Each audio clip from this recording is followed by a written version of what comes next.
Banaskantha LCB પોલીસે ઉત્તર ગુજરાતમાં તરખાટ મચાવનાર ગરફોડ ગેંગ ઝડપી પાડી. ઉત્તર ગુજરાતમાં રાત્રિના સમયે ગરફોડ અને વાહન ચોરીના ગુનાઓ આચરતી કુખ્યાત રાજા ટકલા ગેંગના મુખ્ય સૂત્રધાર સહિત 3 શખ્સોને એલસીબીએ ઝડપી પાડ્યા છે. આરોપીઓ પાસેથી ચાંદીના સિક્કા, ચોરીના સાધનો અને વાહનો મળી આવ્યા છે. આ કાર્યવાહીથી 12 ગરફોડ ચોરી અને 4 વાહનો ચોરી મળી 16 અનડિટેક્ટ ગુનાઓનો ભેદ ઉકેલાયો છે. તપાસ દરમિયાન ખુલ્યું છે કે રાજા ટકલો અગાઉ હત્યાના ગુનામાં પેરોલ પરથી ફરાર થયો હતો. ઉત્તર ગુજરાતના બનાસકાંઠા, પાટણ, મહેસાણા, સાબરકાંઠા અને અરવલ્લી જિલ્લામાં રાત્રિના સમયે ગરફોડ તથા વાહન ચોરીના ગુનાઓ આચરતી કુખ્યાત રાજા ટકલા ગેંગના મુખ્ય સૂત્રધાર સહિત 3 શખ્સોને પાલનપુર એલસીબીએ ઝડપી પાડ્યા છે. આ કાર્યવાહીથી 12 ગરફોડ ચોરી અને 4 વાહન ચોરી સહિત 16 ગુનાઓનો ભેદ ઉકેલાયો હતો. એસપી પ્રશાંત સુબેની સૂચનાથી એલસીબીના ઇન્ચાર્જ પીઆઈ એચબી ધાંધલિયાના માર્ગદર્શન હેઠળ અલગ અલગ ટીમો બનાવી ટેકનિકલ અને માનવીય સૂત્રોના આધારે તપાસ શરૂ કરવામાં આવી હતી. સીસીટીવી ફૂટેજમાં એક જ પ્રકારના 3 થી 4 વ્યક્તિ અલગ અલગ ગુનાની જગ્યાએ દેખાતા હતા, જેના આધારે રાજા ટકલા ગેંગ સુધી પોલીસ પહોંચી શકી હતી. પોલીસે વાહન ચેકિંગ દરમિયાન એક એક્ટિવા અને મોટરસાયકલ પર 3 શખ્સોને અટકાવ્યા હતા. તેમના કબજામાંથી ચાંદીના સિક્કા, ચોરીના સાધનો અને વાહનો મળી આવતા વધુ તપાસ હાથ ધરાતા આરોપીઓએ ઉત્તર ગુજરાતના વિવિધ શહેરોમાં ચોરી કર્યાની કબૂલાત કરી હતી.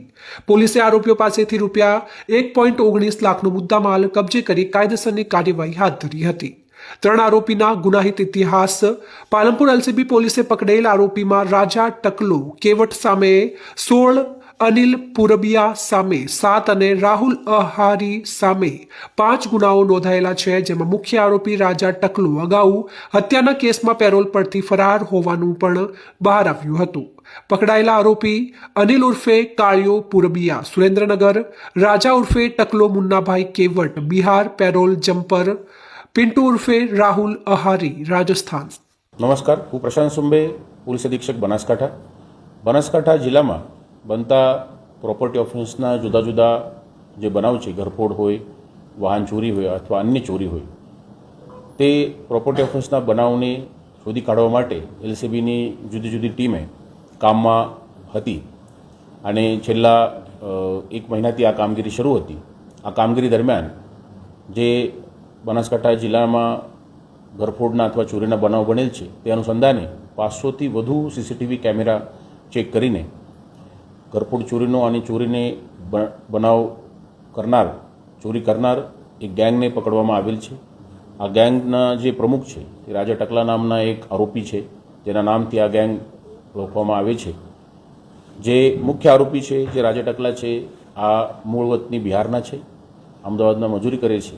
આના ઉપર 16 જુદા જુદા મર્ડર, લૂંટ, ધાડ અને ઘરફોડ જેવા બનાવો છે. અત્યારે આ પેરોલિઝમ થયેલ છે મર્ડરના બનાવમાં. બીજા 2 જે આરોપી છે, જેમાંથી અનિલ અને પિન્ટુ, આ બંને રાજસ્થાનના છે અને અમદાવાદમાં મજૂરીના કામ કરે છે. તેના ઉપર પણ 6 અને 5 જેટલા ચોરીના બનાવ છે જુદી જુદી જગ્યાના.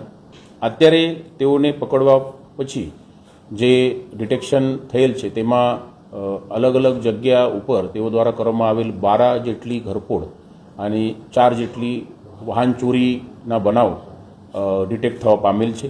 જેમાંથી અત્યારે 2 બાઇક, 3 મોબાઈલ અને 200 ગ્રામ જેટલી ચાંદીની રિકવરી થયેલ છે. ઇન્વેસ્ટિગેશન દરમિયાન અન્ય મુદ્દામાલની પર રિકવરી થશે તે પ્રમાણે અમારી આશા છે. અત્યારે જે ડિટેક્શન થયેલ છે જેમાં બનાસકાંઠાના 6 જેટલી ચોરીઓ, ઘરફોડ અને બાકી ચોરી ડિટેક્ટ થયેલ છે, જે આ વર્ષની છે.